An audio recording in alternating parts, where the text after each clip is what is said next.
오늘 우리에게 주신 하나님의 말씀은 마태복음 6장 10절 말씀입니다. 나라가 임하시오며 뜻이 하늘에서 이룬 것 같이 땅에서도 이루어지이다. 오늘 저는 이런 마음으로 말씀을 준비했어요. 한 할머니가 부흥 집회를 하고 있는데, 예전에는 시골 교회에서 그 부흥 강사님이 오시면 자신이 집에서 모셨잖아요. 밥도 해드리고 그랬죠. 그러신 분들 계시죠. 근데 할머니가 아침마다 일어나는데 성경을 너무 열심히 읽으시더래요. 그런데 항상 마태복음 1장만 읽으시더래요. 할머니, 왜 아브라함과 다윗의 자손 예수 그리스도의 세계라, 그리고 아브라함의 자손들만 그렇게 읽고 있습니까? 그랬더니 뭐라 했는지 혹시 아세요? 할머니가 곧 천국에 가실 텐데, 목사님, 저 천국에 가기 전에 천국에 있는 사람들 이름이라도 알고 가야지요. 그리고 막 읽으셨대요. 근데 여기 여러 우리 성도님들 계시지만, 제가 식사 교제하면서 뵀던 장로님도 있고 또 우리 이름 알고 계신 분들도 있는데, 먼저 소개받은 사람은 가깝게 느껴지잖아요. 그래서 저는 오늘 말씀을 우리 사랑하고 존경하는, 정말 그렇습니다, 우리 이춘열 목사님께서 말씀을 전하실 때에 창세기부터 요한계시록까지 말씀을 전하실 텐데, 저는 뭐 하면 도움이 될까? 그러면 이 창세기부터 요한계시록까지 좀 객관적인 내용을 전체적으로 설명해 드리고, 이 성경 각권의 배경이 어떻게 되었는지 좀 맥을 잡을 수 있다면 다음에 하나님 말씀 드릴 때에 마치 소개받았던 사람들 만난 것처럼 도움이 되지 않을까 해서 그렇게 말씀을 준비했는데, 그렇게 한번 나아가 봤으면 좋겠습니다. 무엇보다도 이런 거예요. 저는 이 코로나 시기를 보내면서 준 하나님의 유익이 있다고 생각합니다. 왜냐하면 우리 하나님, 우리를 사랑하시고 우리를 좋게 하시는 분이신 줄 믿습니다. 뿐만 아니라 심히 좋게 하실 줄로 믿습니다. 그렇다면 코로나, 우리의 눈에 보기에는 위기고 여러 가지 우리 가운데 피해가 있지만, 이 가운데 하나님 유익 반드시 있을 줄로 믿습니다. 그래서 그 유익을 우리가 발견할 수 있을 터인데, 우리의 신앙은요, 사실 머리에만 있는 것도 아니에요. 가슴에만 있는 것도 아니죠. 우리의 신앙은 삶으로 드러나고 세상을 변화시키게 되어 있습니다. 그래서 예수님께서 우리에게 말씀하셨어요. 너희는 빛이다, 소금이다 말씀하시면서, 우리 PPT 같이 보시면서, 빛이다, 소금이다 말씀하시면서 이렇게 말씀하시네요. 너희 소금이고 빛이다. 그런데 어디에 빛이고 소금이다 말씀하셨습니까? 세상에 빛이고 소금이다. 그러니까 우리의 신앙은 내 가슴에 우리끼리만 머물르지 않고 세상에 나아가서 밝히고 상한 것을 회복시키는 것이 우리의 신앙의 열매인 줄로 믿습니다. 그러니까 이 코로나를 지내보다 보니까 우리의 열매가 어땠는지, 우리의 이 본연의 모습, 어쩌면 우리의 본 모습이 드러난 것 같아요. 제가 청소년 사역을 오래 했었거든요. 그러면서 저는 결혼하기 전에 내가 아이가 태어나면 아이를 되게 잘 키울 줄 알았어요. 그랬는데 애들이 키우고 나보니까 이건 솔직히 좀 말씀해 드리면 목회만큼 어렵습니다. 애들을 키운다는 건 세상에 제일 어려운 것 같은 거예요. 애들을 키워보니까 제 인격의 본 모습이 드러나더라고요. 결혼하기 전에는요, 제가 진짜 연애하고 가정 잘 이룰 줄 알았어요. 그런데 밖에서 보기에는 어떨지 모르지만 우리 아내와 저와는 때로 이렇게 할 때가 있겠습니까? 없겠습니까? 있어요. 결혼해 보니까 내 인격이 드러나더라고요. 시험을 치러보면 학생의 실력이 드러나죠. 그렇죠? 전쟁을 치러보면 그 나라의 국력이 드러나죠.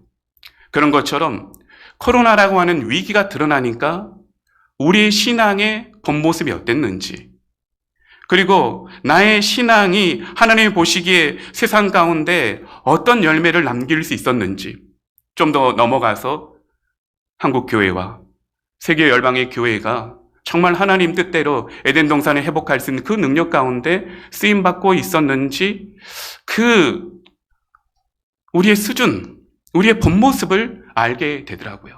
그런데 치유는 우리가 우리를 알 때부터 시작되는 줄로 믿습니다.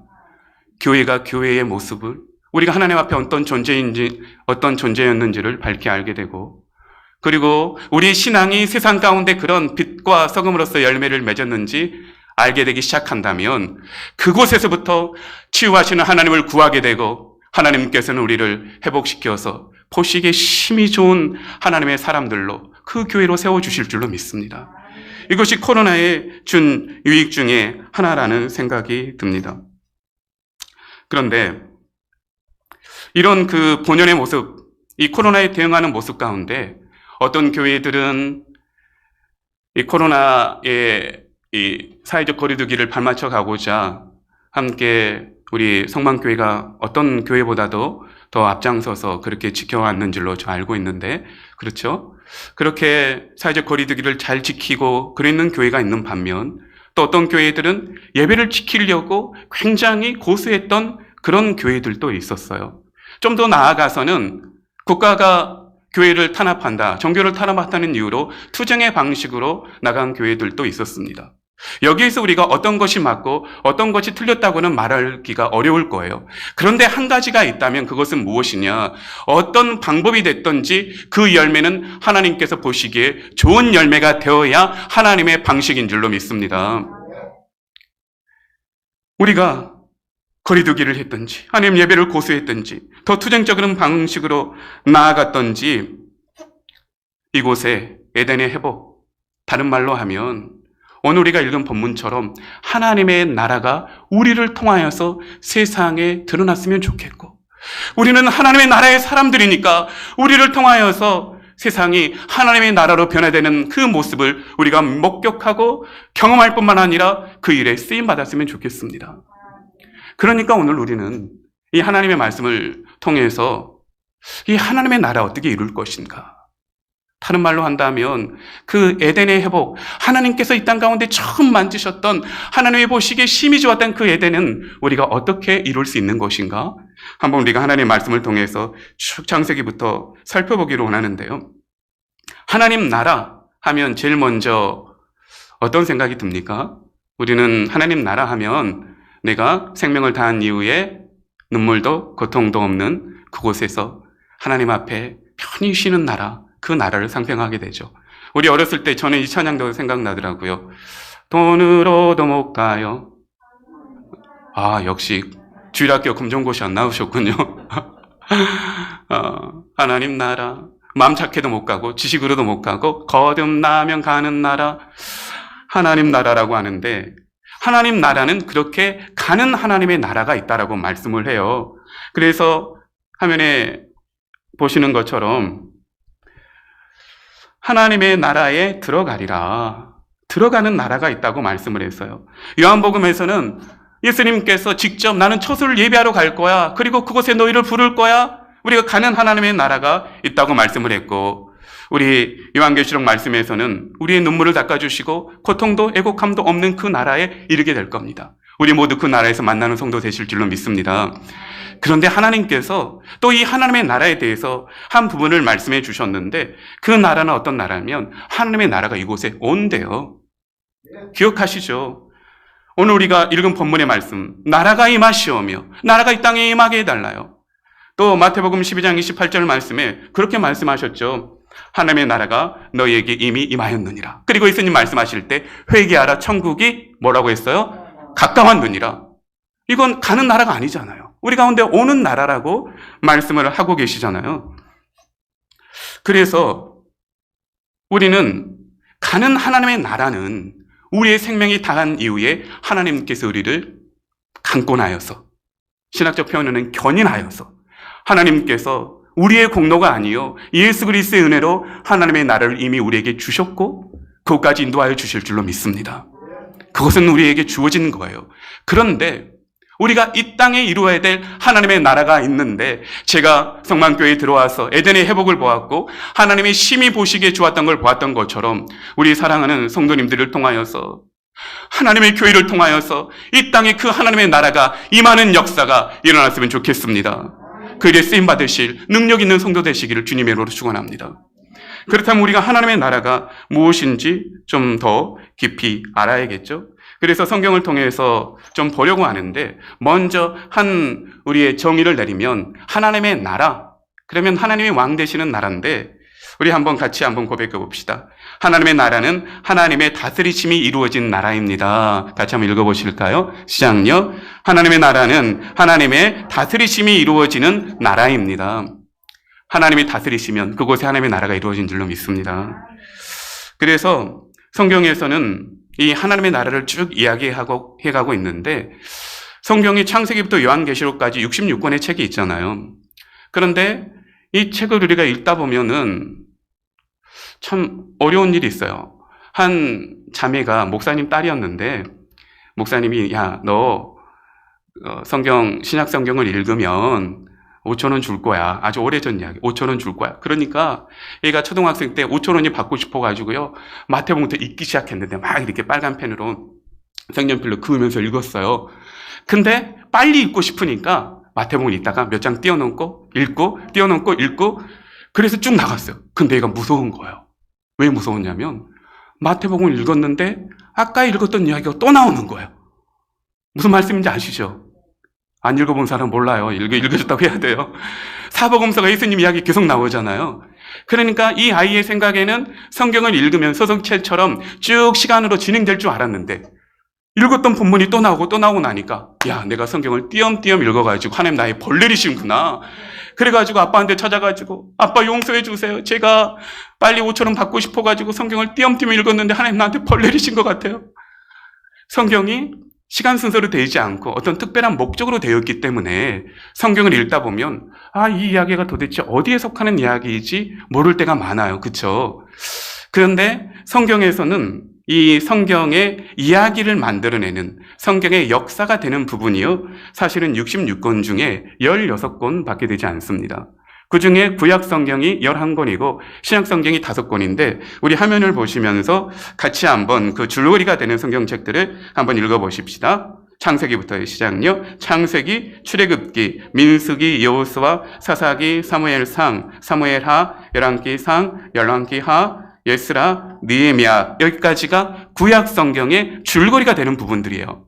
그러니까 다른 성경들은 이 줄거리에 어딘가에 끼워 맞춰지는 책이라는 거죠.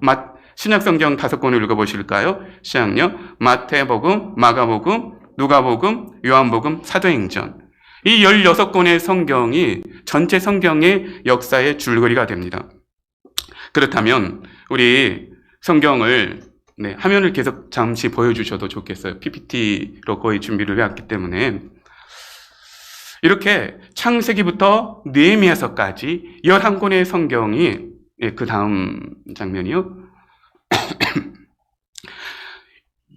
이 줄거리 안에 각 성경들이 배치되어 있어요. 우리 이걸 좀 이렇게 보시게요. 하나님의 나라의 관점으로. 먼저 창세기를 우리가 보아 가시면요, 창세기는 시작의 책입니다. 그래서 두 시작이 보여지는데 잘 아시겠죠? 먼저 뭐가 시작됐겠어요? 인류가 시작됐어요. 그리고 또 한 가지는 이스라엘이 시작되는 역사를 보여주는 책이 창세기예요. 창세기는 인류가 시작되면서 4가지의 사건이 나옵니다. 4가지의 사건은 창조한 사건, 창조에서 아담과 하와가 사탄의 유혹으로 타락한 사건, 그리고 홍수의 사건, 바벨탑의 사건. 이 4가지의 이야기가 인류의 시작의 이야기로 창세기에서는 우리에게 전해주고 있어요. 4사건, 4명의 사람, 4명의 사람은 아브라함, 이삭, 야곱, 그리고 요셉. 이렇게 4사건, 4명의 사람으로 되어 있는데, 창조의 사건을 좀 보시게요. 하나님께서 인류를 창조하시면서 에덴을 창조하셨어요. 그 에덴을 보시기에 하나님 어떻게 평가하셨다고요? 보시기에 심히 좋았더라. 하나님의 나라죠. 하나님의 다스리시죠. 그래서 하나님은 에덴 동산의 모든 것들을 창조해 놓으시고 그것을 누구보다 다스리냐고 했냐면은 인간보다 아담에게 다스리고 정복하라고 그랬어요. 그런데 그 에덴 동산에 아담이 다스릴 수 없는, 따먹을 수 없는 나무들이 있었죠. 선악을 알게 하는 나무, 생명나무였어요. 우리들은 흔히 오해해요. 선악을 알게 하는 나무, 그것만 없었더라면 저 아담과 하와가 죄를 범하지 아니하여 가지고 우리가 이렇게 이 고생 안 할 텐데, 이 말을 어려서부터 얼마나 많이 들었는지 모릅니다. 그런데 묵상해 보니까 이 선악과가 엄청난 은혜인 거예요. 보세요. 아담은 에덴 동산의 모든 것을 다 자신 스스로 다스릴 수 있었어요. 그런데 동산 중앙에 선악을 알게 하는 나무를 보면서 하나님이 저 나무의 열매는 따먹지 말라고 하셨지. 그러면서 누구를 기억하게 돼요? 이 열매를 따먹지 말라고 나에게 명령하신 하나님을 기억하게 되는 것이죠. 굉장히 중요한 상징이고 하나님의 선물과 같은 것입니다. 그 아름다운 것이 악하게 쓰여버린 것이죠. 그래서 선악과는 하나님께서 아담, 내가 너를 다스리고 있다. 그 하나님의 다스리심을 보여주는 중요한 나무예요. 하나님의 다스리심을 보여주죠. 그리고 에덴 동산에서는 아담과 하와라고 하는 하나님의 백성들이 있었어요. 그리고 하나님이 보시기에 좋았던 그 땅 에덴 동산이 있었습니다. 그래서 하나님의 나라는 이렇게 이해할 수 있어요. 선악과로 상징되는 하나님의 통치하심, 아담과 하와로 상징되는 하나님의 백성들, 그리고 에덴 동산, 그 땅으로 보여지는 하나님의 그 땅, 영역, 영토, 하나님의 나라의 3요소입니다. 통치, 백성, 영토. 하나님께서 다스리시고 하나님의 다스림을 인정하는 백성들이 있고 그 다스림을 인정하는 백성들이 그 땅을 통치하면 그곳에 하나님의 나라가 이루어지는데, 보세요. 하나님께서 아담에게 야, 너 이 모든 것 다스려라 그랬어요. 그런데 아담이 어떻게 하면 에덴 동산을 가장 잘 다스릴 수 있겠습니까? 생각해 보셔요. 아담이 누구의 다스림을 받을 때? 아담이 하나님의 다스림을 받으면 그 동산을 가장 잘 다스릴 줄로 믿습니다. 하나님의 다스림을 인정하고 하나님의 왕되심을 인정하는 하나님의 사람이 일하기 시작하면 그 땅이 하나님의 나라가 되는 줄로 믿으시기를 주님의 이름으로 축복합니다. 그래서 우리가 이 세상에 나가서 빛이 되고 소금이 되어서 하나님의 나라를 이루려고 하면 먼저 누가 하나님의 다스림을 인정해야 되겠어요? 내가 하나님의 다스림을 받게 되면 그것은 내가 하지 않으려고 해도 하나님의 나라가 이루어지는 줄로 믿습니다. 그러니까 우리가 흩어져서 예배를 드릴지라도, 예배를 고수할지라도, 투쟁의 방식을 사용할지라도 그 사람이 하나님의 사람이 되지 못하고 자신이 하나님의 다스림을 인정하지 못하면 나쁜 열매가 드러나요. 그래서 세상의 비방거리가 되고 손가락질거리가 돼요. 그러나 어떤 모습이건 우리가 예수 그리스도의 마음을 가지고 하나님의 다스림을 인정하는 방식으로 세상 가운데 나아간다면 세상이 그곳에서 하나님의 나라를 보게 될 줄로 믿습니다. 이게 하나님의 나라의 통치 방식이에요. 그런데 아담과 하와가 타락함으로 말미암아 하나님께서는 야, 이제 너희들로는 안 되겠다. 다른 방법을 선택해야 되겠다. 그리고는 그 땅을 쓸어버리셨어요. 쓸어버리실 때에도 하나님은 가능성을 남겨두셨죠. 노아를 찾으셨어요. 셋의 아담의 후손, 셋의 후손인 노아를 찾아내시고 그를 구원하셨어요. 그런데 또 노아의 후손들이 얼마 있지 않다가 바벨탑을 건설했는데 이 바벨탑을 건설한 사람들의 이야기를 한번 들어보실까요? 창세기 11장 4절의 말씀인데 11장 4절 보이시면 같이 한번 봉독하실까요? 시작요. 또 말하되 자 성읍과 탑을 건설하여 그 탑 꼭대기를 하늘에 닿게 하여 우리의 이름을 내고 온 지면에 흩어짐을 면하자. 이걸 자세히 한번 보세요. 우리의 이름을 내자. 지금 누가 왕 되겠다는 거예요? 사람들이, 인간이 왕 되겠다는 거잖아요. 온 지면에 우리가 흩어짐을 면하자. 뭐 하고 싶다는 거예요? 땅을 우리의 것으로 만들고 싶다는 거예요. 흩어짐을 면하자. 이 백성들을 모으고 싶다는 거예요. 에덴 동산에서 보았듯이 하나님은 하나님의 왕 되시고 하나님의 백성이 있고 하나님의 땅이 되어야 되는데 바벨탑의 사건의 본질이 뭐예요? 인간이 왕 되고 인간의 백성들이 인간의 나라를 만드는 게 바벨탑이에요. 만약 우리가 기독교인이라는 마음을 가지고서도 문의는 기독교인이고 예배는 드리는데 하나님의 다스림이 인정되지 않고 내 나라 만들려고 하고 내 교회 만들려고 하고 내 식구 만들려고 하면요, 그것은 바벨탑입니다. 그래서 하나님의 주장보다 내 주장이 높아지는 것이 인간의 바벨탑이에요. 우리 그 하나님 주장보다 그 고집피고 있는 우리의 이 고집들, 나의 주장이 하나님 앞에서 완전히 꺾이고 하나님의 왕되심을 인정하는 역사가 일어나기를, 바벨탑이 완전히 무너지시는 회개의 역사와 변화의 역사가 있으시기를 주님의 이름으로 축복합니다. 이 바벨탑 무너지기를 원하시는데 바벨탑은 인간의 나라의 완성이었어요. 그런데 하나님께서 아브라함을 부르셨는데요. 아브라함을 기가 막히게 부르세요. 바로 11장에서 창세기 12장으로 넘어오게 되는데, 창세기 12장 1절의 말씀 우리 같이 한번 봉독해 보실까요? 시작요. 여호와께서 아브라함에게 이르시되 너는 너의 고향 친척과 아버지 집을 떠나 내가 내게 보여줄 땅으로 가라. 내가 너로 큰 민족을 이루고 내게 복을 주어 내 이름을 창대하게 하리니 너는 복이 될지라. 한번 보셔요. 아브라함에게 어느 분께서 부르시고 계셔요? 여호와께서. 그러면 아브라함을 통치하고 계시는 분이 누구시라는 증거입니까? 하나님이라는 증거예요. 하나님이 왕 되시려고 하고 계셔요. 너는, 그러면 하나님의 백성이죠. 큰 민족을 이룰 것이다. 하나님의 백성이 만들어질 거예요. 그리고 뭐라고 말씀하시냐? 내가 내게 보여줄 땅으로 가라. 하나님의 나라를 확장하라고 하잖아요. 하나님께서 아브라함에게 주신 명령이 무엇이었냐면 하나님의 나라의 백성이 되어서 하나님의 나라를 이루래요.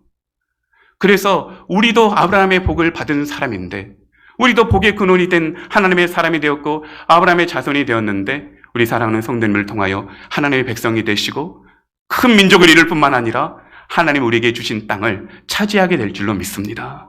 그리고 그 땅은 그 좋은, 하나님 보시기에 심히 좋은 하나님의 나라가 될 줄로 믿습니다. 이게 바로 아브라함의 꿈이었어요.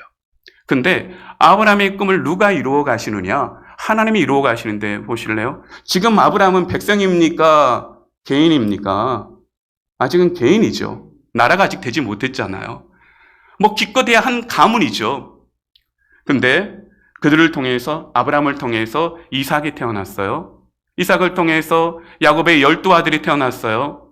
그리고 또 야곱의 12아들을 통해서 요셉이 태어났는데, 요셉이 어디로 팔려갔습니까? 어제 말씀해 주시던데 애굽으로 팔려갔잖아요. 애굽으로 팔려갈 때에 그 애굽에 내려갔다는 수를 말씀에서는 기록하고 있는데, 이거 출애굽기 1장 5절 말씀인데 제가 잘못 적었네요. 1장 5절 한번 보이시면 읽어보시겠어요? 시작요. 야곱의 허리에서 나온 사람이 모두 몇 명이요? 70명. 그런데 430명이 지나가지고요, 이제 10가지 재앙으로서 이 애굽을 탈출하게 되는데, 좋습니다. 저는 성경 넘기는 소리 굉장히 좋아요. 그래서 이 본문, 이 성경에 포인트 되는 말씀들을 이렇게 우리가 체크해서 읽을 테니까 성경 펼치시면서 체크하시면서 보셔도 좋겠습니다. 70명인데 출애굽기 12장 37절이요. 보시니까 거기에는 장정만 해서 몇 명이 탈출하게 됩니까? 60만 명. 70명이 430년 만에 60만 명. 근데 그거 장정만이에요. 4인 가정만 해도 240만입니다. 지금 무슨 일이 일어나는 거죠? 날아가세요. 와, 역시 최고입니다. 이렇게 훌륭한 교회 목회하시는, 부럽습니다. 나라가 백성이, 민족이 만들어졌다는 거예요. 한번 생각해 보십시오. 당시에는 고대 시대예요. 도시가 없어요. 200만이라는 이 거대 민족이 만들어질 만한 나라가 없다고요. 유일한 나라가 어디였겠습니까? 지금으로 비하면 중국과 미국을 합칠 만큼 힘을 갖고 있는 그 이집트의 찬란 문명, 거기만이 백성을 만들 수 있다고요. 그러니까 하나님께서 요셉을 애굽으로 인도하시는 이유는 그저 단순한 게 아니라 하나님의 찬란한 계획 가운데 인도하여 주셨는 줄로 믿습니다. 어제 목사님께서 그 요셉 형통했다고 말씀해 주셨는데, 그러니까 형통한 거예요. 우리에게 지금의 이 애굽은 너무나도 고통이지만 하나님의 찬란한 계획 가운데에서는 하나님의 나라를 이루고 계시는 중인 줄로 믿습니다. 우리 성도 여러분, 지금 애굽과 같은 곳으로 내려가고 계십니까? 우리 눈에 보기에는 애굽이지만 하나님의 계획 가운데서는 하나님의 나라가 이루어지고 있는 거예요. 그 꿈을 포기하지 않으신 우리 성도님들 되시기를 바랍니다. 그렇게 큰 군대를 이루었기에 이런 출애굽기의 별명이 있습니다. 애굽은 하나님의 백성의 인큐베이터이다. 그 이집트는 하나님의 백성들을 만들어냈어요. 그래서 출애굽기는 한마디로 정리하면 하나님의 백성이 만들어지고 있는 것입니다. 창세기에서는 하나님의 백성을 만들기 위해서 아브라함을 택했다면 출애굽기는 하나님의 백성이 만들어지고 있어요. 그래서 이제 앞으로 우리 목사님 말씀을 들을 때 이게 창세기 본문이구나, 출애굽기 본문이구나, 이런 배경 안에서 들으면은 좀 더 도움이 되시지 않을까 싶은데요. 출애굽기에서 중요한 역사가 일어나는데 그 역사는 무엇이냐면 성막이 완성되어지는 사건이 출애굽기 마지막 장에 이루어집니다. 이게 중요하기 때문에 출애굽기가 이렇게 끝나겠죠. 근데 이 성막을 어디에서 완성한지 아시죠? 신의 산이에요. 당시에는 신들은 산에 거한다고 생각했어요. 지역신이었어요. 그러니까 그 신은 거기에만 머물러야 돼. 이스라엘도 그런 개념을 가지고 있었는지는 모르겠어요. 그러니까 호렙산도 이 신의 산으로 여겨지는데 모세도 어디에서 하나님을 만났어요? 호렙산에서. 신의 산 하나님 만났어요. 신의 산에만 가야만 여호와를 만날 수 있다라고 생각했던 것 같아요. 그런데 하나님께서 이 신의 산에서 무엇을 만들려고 하시냐면 성막을 만들려고 하시고 그곳에 언약궤를 만드시고 그리고 그곳의 말씀을 보니까 이 출애굽기 40장 34절 두 번째 말씀이요. 같이 한번 봉독해 보십시다. 시작요. 구름이 해막이 덮이고 여호와의 영광이 성막에 충만함에 성막에 충만함에. 원래 이 영광과 이 영광의 구름은 신의 산에 임하였던 거였어요. 그런데 지금 어디에 임하고 있어요? 성막에 임하고 있어요. 그러면 하나님께서 이제 무엇이라고 말씀하시는 거냐면 신의 산에 거하였던 능력의 하나님 여호와 나는 성막 가운데 거하면서 너희와 함께 하겠다는 거예요. 그래서 언약궤의 별명이 있는데 이동식 신의 산입니다. 그 하나님이 신의 산에 거했는데 신의 산을 들고 다니는 거예요. 하나님이 함께 가시는 거예요. 그래서 이스라엘의 승리를 보세요. 이스라엘은요, 그들이 힘이 있고 전쟁에 능력이 있어서 승리하는 것이 아니라 언약궤가 함께 있는 곳. 하나님이 함께 계실 때 그들의 승리잖아요. 하나님은 성막을 만드시고요. 이제 내가 너희와 함께 하겠다.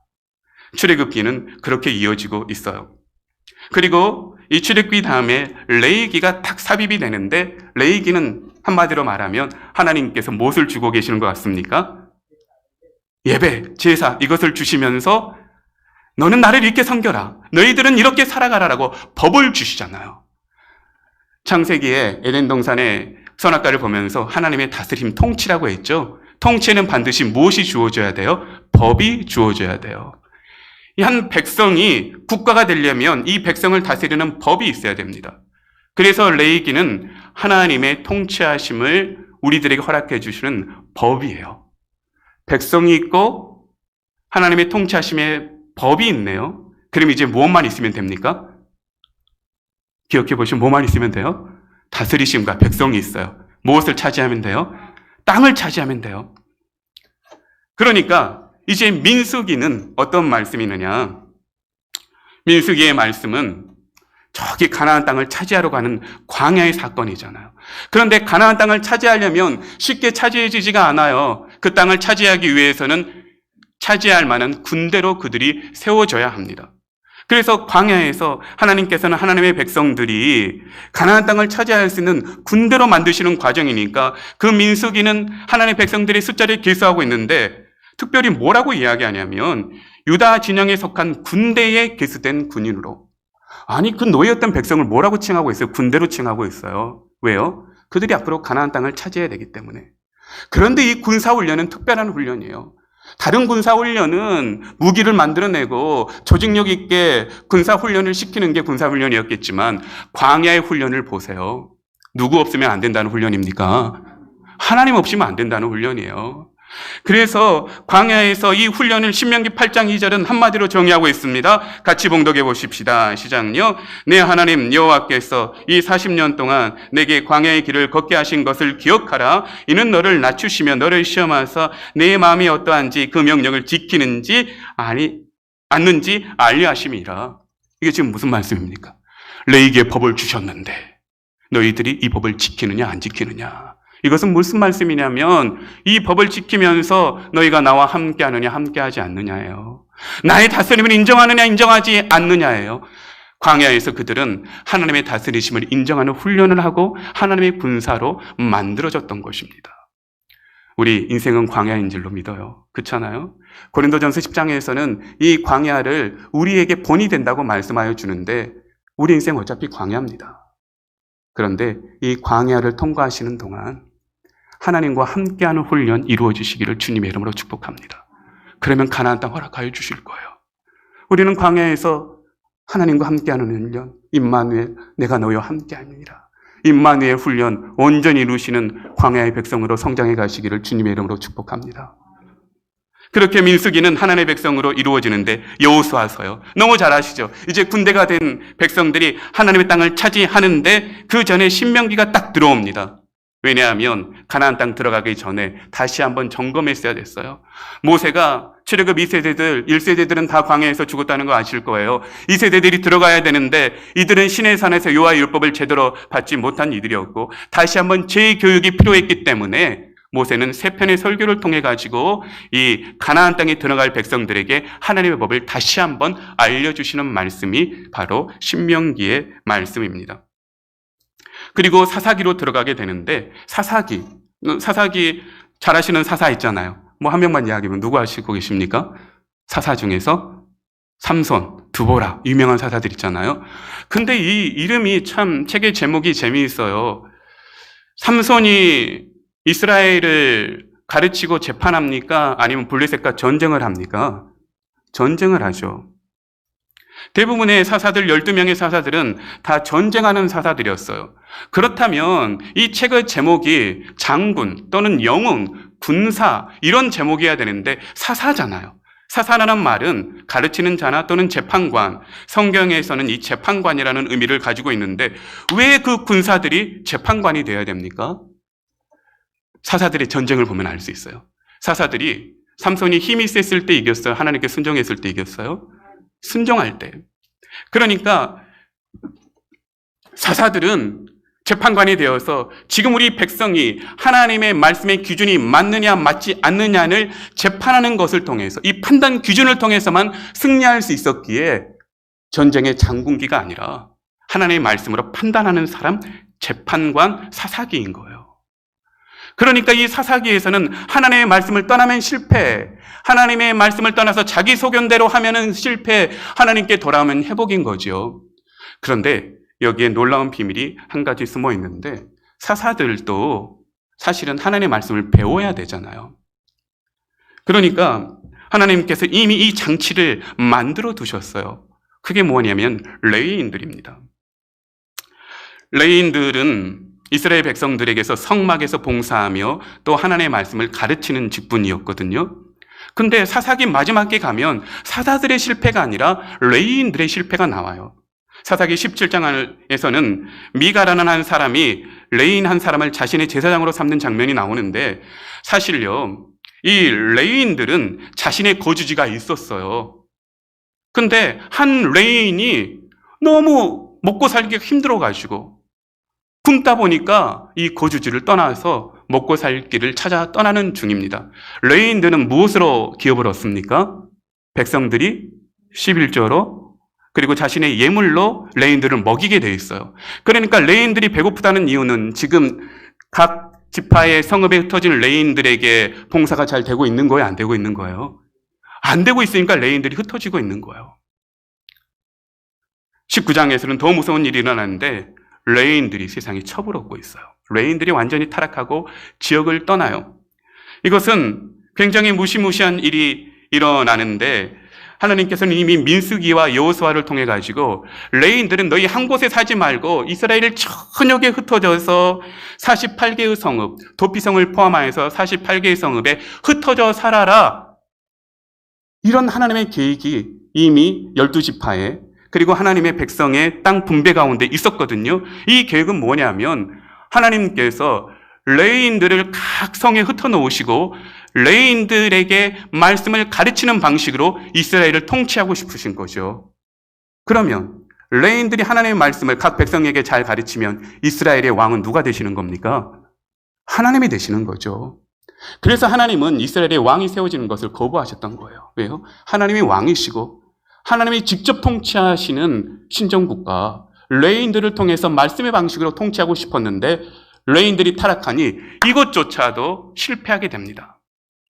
그러니까 하나님께서 이제 방법을 바꾸셨어요. 그래, 너희들이 왕을 원한다면 내가 왕 한 명 세울게. 그리고서 누구를 만들어내시는 거죠? 보시겠습니다. 이 사사기 다음에서는 보셨던 것처럼 다음 페이지요. 룻기가 등장을 하고 있는데요. 룻기는 이 족보가 중요해요. 제가 총신 시험을 볼 때 엄청 어려운 문제가 나왔는데 아직도 기억하고 있어요. 룻기 족보의 7번째 사람은 누구입니까? 이게 문제였어요. 너무 심하죠. 근데 이게 중요하기 때문이었어요. 알고 보니까. 룻기를 보니까 누가 등장을 하고 있냐면요. 우리 룻기 4장 17절 말씀 한 구절만 봉독해 보실까요? 시작요. 그의 이웃의 여인들이 그에게 이름을 지어주되 나오미에게 아들이 태어났다여 그 이웃을 오베라 하였는데 그는 다윗의 아버지인 이새의 아버지였더라. 누가 등장을 하죠? 다윗. 근데 룻기가 어디의 이야기냐면 룻기 1장 1절 말씀 한번 봉독해 보시게요. 시작요. 사사들이 치리하던 때에 그 땅에 흉년이 드니라. 유다 베들레헴 한 사람이 그의 아내와 두 아들을 데리고 모압 지방 가서 거리와 있는데 어느 때의 이야기예요? 사사시대예요. 저는 이러한 하나님의 은혜가 너무 좋은 것 같아요. 사사시대에 너무나도 어둡게 이스라엘 백성들이 망해가고 있어요. 그런데 그 사사들이 망해가고 레인들이 실패하고 있는 시대에 하나님께서는 이미 누구를 예비하고 계신 겁니까? 다윗 왕을 예비하고 계셨던 거예요. 하나님께는 언제나 기회가 있는 줄로 믿습니다. 내가 실패할 때에도, 우리는 너무 연약해서 마땅히 기도할 바를 알지 못할 때에도 성령께서는 우리를 위하여 친히 간구하여 주시고 하나님께서는 길을 만들고 계시는 줄로 믿습니다. 그러니까 우리에게는 실패가 없는 거예요. 나는 실패할 수 있지만 나보다 크신 하나님께서 실패하지 않으시거든요. 하나님의 계획은 여전히 하나님의 나라를 이루고 계시는 줄 믿고 그 하나님 나라에 온전히 올인하시는 우리 성도님 되시기를 주님의 이름으로 축복합니다. 그렇게 사무엘상이 시작됩니다. 사무엘상은 사무엘을 통해서 두 왕을 세우는 이야기가 나오고 있어요. 말씀하셨던 것처럼 그 다윗 왕을 세우는 과정이 등장을 하고 있는데 결국에 그것이죠. 너희는 나에게 순종하느냐? 사무엘이라고 하는 영적인 시대의 거장을 통하여 가지고 이제 하나님의 나라를 이루는 새로운 왕을 세우기 시작하여 주시는데 하나님께 순종하지 못한 사울은 실패해요. 그러나 사울의 실패를 통해서 하나님은 다윗을 이루는데 사무엘하는 이제 다윗의 이야기입니다. 사무엘하 5장 12절 말씀을 같이 한번 봉독해 보실까요? 시작요. 다윗이 여호와께서 다시 한번 읽으시게요. 시작요. 다윗이 여호와께서 자기를 세우사 이스라엘 왕으로 세우신 것과 그의 백성을 위하여 그 나라를 높이신 것을 알았더라. 다윗이 여호와께서 자기를 세우사 이스라엘 왕으로 삼으신 것과 그의 백성 이스라엘을 위하여 그 나라를 높이신 것을 알았더라. 그리고 사무엘하 7장 말씀에도 너희가 하나님 앞에 순종하면 너희 나라를 견고히 하고 너희 성전을 건축하게 하겠다 말씀을 해주시는 것. 이게 무엇입니까? 다윗이 어떻게 하면 이스라엘이 강성해지는 거예요? 다윗이 자신이 왕이지만 다윗의 왕은 누구셔요? 하나님이세요. 그러니까 다윗은 왕이지만 자신은 하나님이 왕이시다는 것을 고백할 때 다윗을 통하여서 이스라엘이 하나님의 나라로 번성해가고 그렇게 하나님의 나라로 세상 가운데 하나님의 나라의 증거로 역사로 쓰임받을 수 있게 되는 것이죠. 그런데 여기서 한 가지 중요한 사실이 있어요. 사무엘하 7장 13절의 말씀이요. 그는 내 이름을 위하여 집을 건축할 것이요. 나는 그의 나라 왕위를 영원히 견고하게 하리라.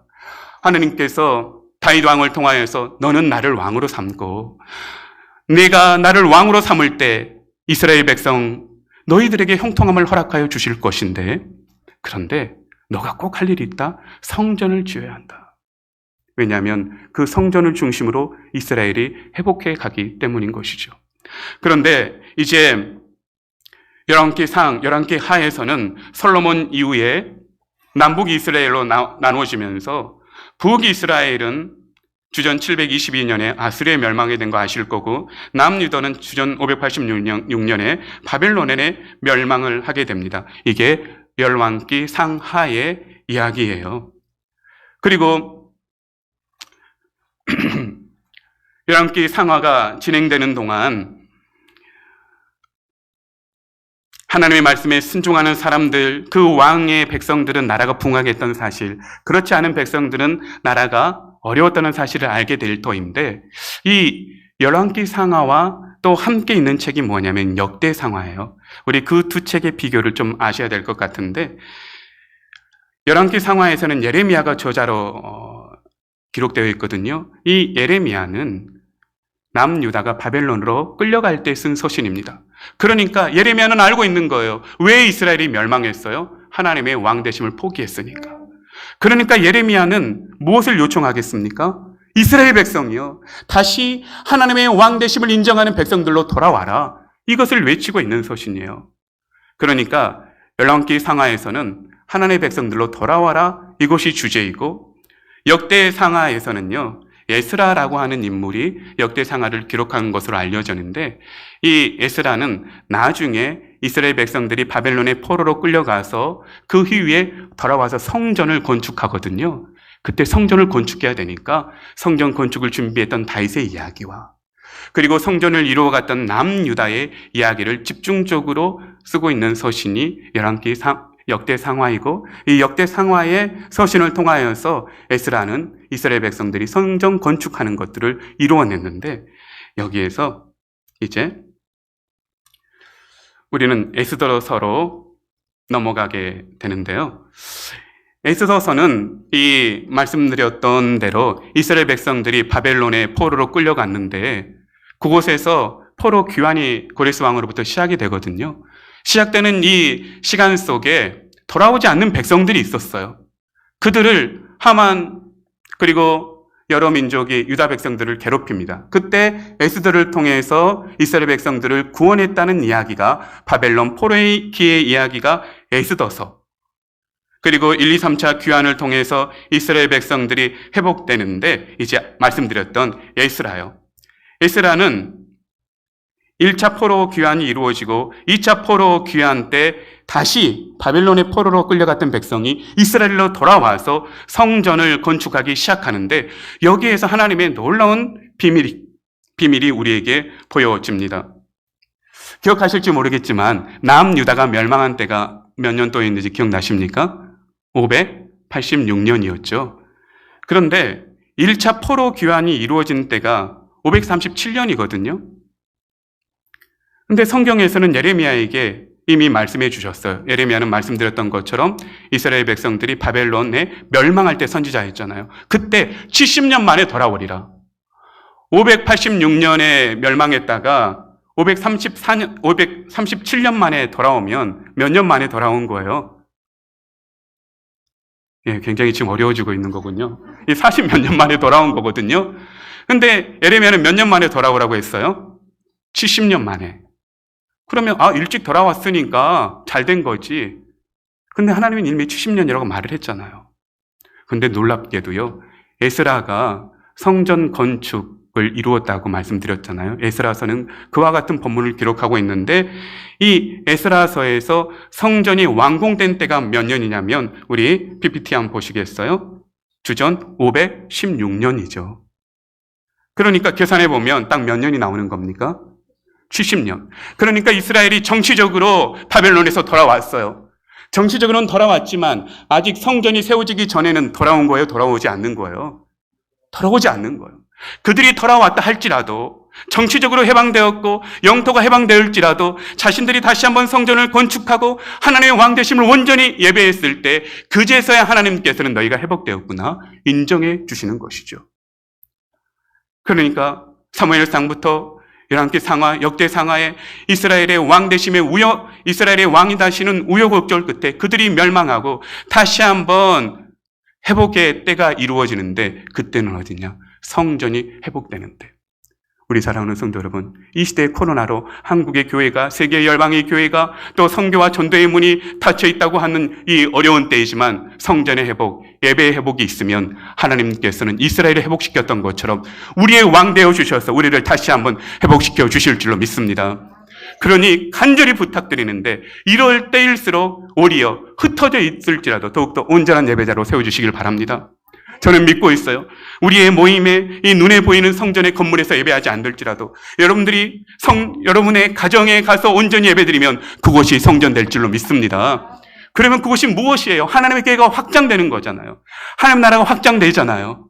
우리 각 가정에서 예배드리면서 교회가 확장되는 역사가 우리 성만교회에 충만하시기를 주님으로 축원합니다. 이제 마지막 구약 성경의 역사서인 느헤미야는 3차 포로 귀환을 통해서 성벽 건설한다는 이야기 아시죠? 근데 성벽이 건설될 뿐만이 아니라 에스라가 율법책을 낭독하면서 그들에게 말씀 교육을 시키는 이야기가 느헤미야 뒷부분에 나와 있어요. 느헤미야는 생각했던 거예요. 성벽이 건설되었지만 이스라엘이 왜 멸망했어요? 말씀이 떠나버리니까. 그러면 그들이 성벽을 건설했어도 또 말씀을 떠나면 성벽이 또 무너질 거니까 느헤미야가 더 중요하게 생각했던 것은 성벽 건설과 같이 그들의 말씀이 이 예배가 건설되는 것, 그들의 성경신앙이 회복되는 것, 그것은 무엇보다도 중요했던 것이죠.